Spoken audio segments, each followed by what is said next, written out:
Maharashtra assembly ఎన్నికల వేళ అధికార పార్టీ, ప్రతిపక్షాలు పరస్పరం విమర్శలు చేసుకున్నాయి. బిట్కాయిన్ గురించి ప్రచారంలో ఉన్న వాయిస్ నోట్స్, సందేశాలన్నీ నకిలీవని, అది తన వాయిస్ కాదని ఎన్సీపీ శరద్ పవార్ వర్గ నేత సుప్రియా సూలే అన్నారు.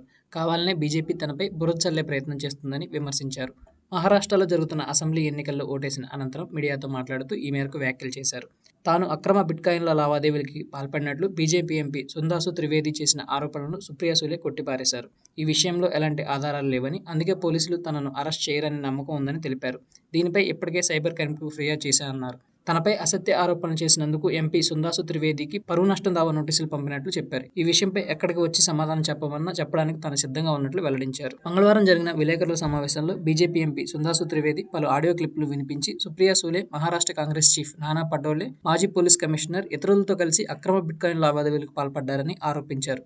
మాజీ పోలీస్ అధికారి, డీలర్కు మధ్య జరిగిన చాట్ల స్క్రీన్షాట్ను కూడా పంచుకున్నారు. ఎన్నికల ఫలితాలను ప్రతిపక్ష మహా వికాస్ అఘాడీకి అనుకూలంగా మార్చడానికి కుట్ర పన్నుతున్నారని విమర్శలు చేశారు. మహారాష్ట్ర బీజేపీ ప్రధాన కార్యదర్శి వినోద్ తాడ్వే ఓటర్లకు నగదు పంపిణీ చేసినట్లు కాంగ్రెస్ పార్టీ సోషల్ మీడియాలో వీడియో పోస్ట్ చేసిన కొన్ని గంటల వ్యవధిలోనే సుప్రియా సూలే, కాంగ్రెస్ చీఫ్ నానా పటోలేపై బీజేపీ నాయకులు ఆరోపణలు చేశారు.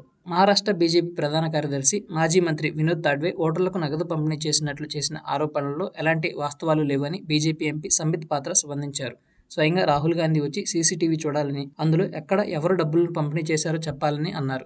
ఈ విషయంపై పూర్తి విచారణ జరిపించాలని రాహుల్ గాంధీ, సుప్రియా సూలే నానా పటేల్కు ఓపెన్ ఛాలెంజ్ చేశారు.